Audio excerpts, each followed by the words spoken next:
Jay Cooley with the Stoolie back at it with Justice League versus Godzilla versus King Kong #3. And man, this story just keeps getting better and better. First off, we start out with Flash charging it like some insect monster, probably from the Godzilla King Kong lore.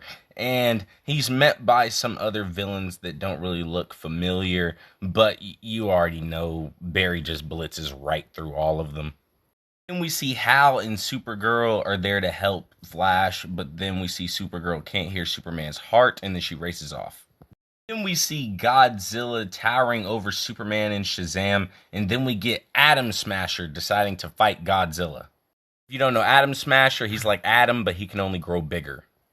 Then we see Godzilla snap the neck of Atom Smasher, and then he dies. R.I.P. Atom Smasher. And then that's when Shazam has just had enough and charges at Godzilla. And then we see him and Supergirl uppercut the mess out of Godzilla so hard that Godzilla actually falls down on a whole bunch of buildings.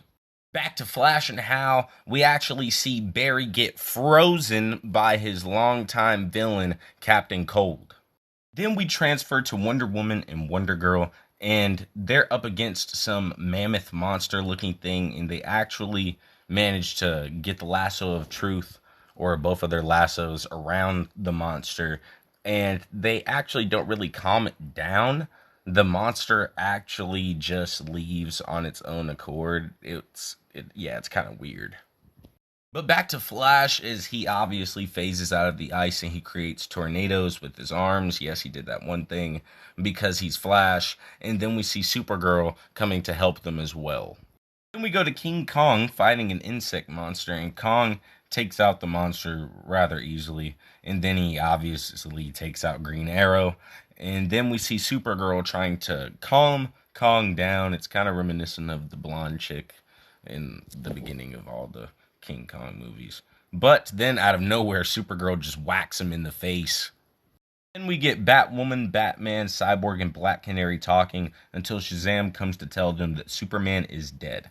And Batman really just can't even believe it. He actually tells them that he wants to see it for himself. And then we see Lex has actually discovered a strange device. And that's the end of the comic, people. Like I said, really exciting.